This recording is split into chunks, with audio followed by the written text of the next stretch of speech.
ये हाथी के दांत खाने की और दिखाने की और होती हैं। वही मामला कादियानियों का है। जो बच्चे को अगवा करते हैं ना शेर भाई, उसका ये होता है कि बच्चा समझता है कितना अच्छा अंकल है, मुझे टॉफी दे रहा है, आइसक्रीम दे रहा है, उसके सर पे हाथ फेरेगा, उसका माथा चूमेगा, बेटा गएगा। लेकिन पता तब लगता है जब उसकी आंख बंद होती है और वो अपने माँ बाप के जुर्मट से निकल के वो हज़ारों मील दूर कहीं जाके वो वहाँ जनाब वो पहुँचता है। ठीक है, यही काम कादियानियत का है। ये ज़ाहिरी तौर पे देखें, मैंने चूँकि मैं खुद इस सिलसिले में गुजरा, मैं खुद कादियानी था, अल्लाह ने करम किया, मैं मुसलमान हो गया।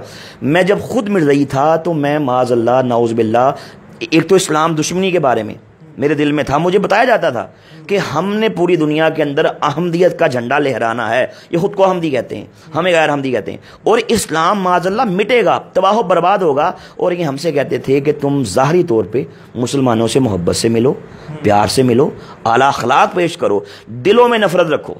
अच्छा, अब मुझे बताएं शहीर भाई, जिस मजहब की बेस में मुनाफकत है कि आप ज़ाहरी तौर पे मोहब्बत से मिलना है भाई, लेकिन दिल में नफरत। मैं छोटा था, मेरे घर में एक दफ़ा मेहमान आए मेरे दादा अबू से मिलने के लिए। तो दादा ने कहा कि जाओ दादी से कहो कि शरबत बनाए और ये बताना कि गैर अहमदी आया, यानी कि मुसलमान आया, और मुझे कहा कि कहना वो भी शामिल करना है। अब मैं उस वक्त 6-7 साल मेरी उम्र, छोटा था, जहन में मेरे कई शकूक व शुबात, कई सवाल उठे। दादी से आए, कहा कि दादा अबू ने कहा कि एक मुसलमान मेहमान मिलने आया है, शरबत बनाएं और उसमें वो भी शामिल करें। आप शहीद भाई यकीन कीजिएगा, उन्होंने शदान का शरबत, चूंकि शदान कादियानियों की है जी 100%, इसका पूरे वसूल के साथ कह रहे हैं जी। इसका जो मालिक था पहले वो मुनीर नवाज कादियानी था। अच्छा, शाह नवाज कादियानी मर गया, अब उसका बेटा मुनीर नवाज है, वो इस वक्त मालिक है भाई वो शदान का, और वो कादियानी जी कादियानी है। चलिए, सबसे पहले तो ये मैं कहना चाहूँगा अपने तमाम दोस्तों से कि शेजान का बाइकआउट करें, इसके जितने भी मशरूबात हैं, क्योंकि हम इनडायरेक्टली होने से बल्कि डायरेक्टली जी सपोर्ट कर रहे हैं जी। आगे अच्छा, दादी ने क्या किया कि गिलास के अंदर शेजान का शरबत डाला, ठीक है, उसको मिक्स किया, उसने यूं करके गिलास पकड़ा और यूं इस तरह करके ना मुंह इस साइड पे करके उसमें थूक दिया और जल्दी से चमक से मिक्स कर दिया कि कहीं मैं ना देख लूं। अब मैंने देख लिया, मैंने कहा दादी आपने ये क्या किया, आप तो बड़ी गंदी हैं। अब बच्चा बच्चा होता है ना। हाँ। मैंने कहा आप तो बड़ी गंदी हैं, आपने शरबत के अंदर थूक को शामिल कर दिया। हाँ। दादी ने कहा चुप, अपनी ज़बान पे ताला लगा लो, किसी से बात मत करना, तुम बड़े नन्हे हो, तुम छोटे हो, तुम्हें पता ही नहीं है।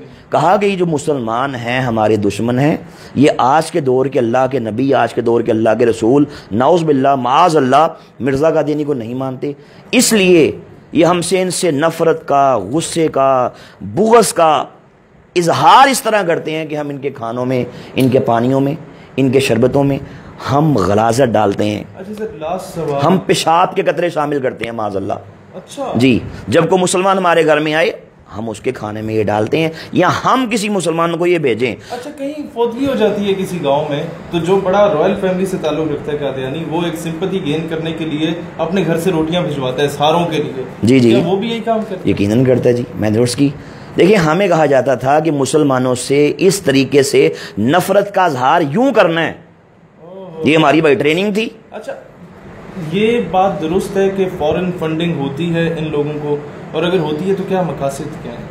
सर देखें, बात यह है कि चूंकि ये बरतानवी साम्राज्य ने इस फितने की बुनियाद रखी।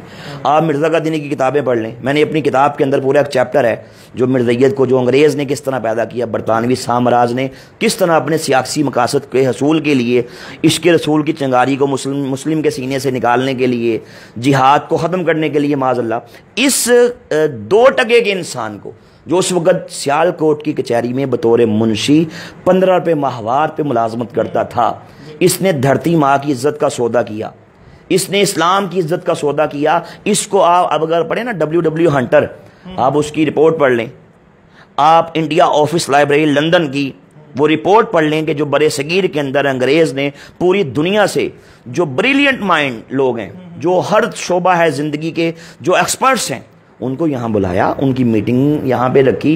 3 दिन की मीटिंग के बाद मीटिंग के सदर ने, प्रेसिडेंट ने फैसला ये दिया, उसने कहा कि भाई आपको जाली नबी खड़ा करना होगा।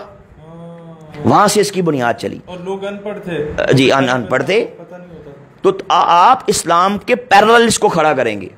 यानी कि ये नहीं कहेगा कि भाई मैं ईसाई हूं, मैं बुद्धिस्ट हूं, मैं सिख हूं, मैं देहरिया हूं, कभी नहीं कहेगा। ये कहेगा भाई मुस्लिम हूं, मुस्लिम खुद को कह के एक हाथ में कुरान पर दिया, एक हाथ में हदीस दी, चेहरे पे दाढ़ी सजाई, इस कायनात के बदतरीन काफर को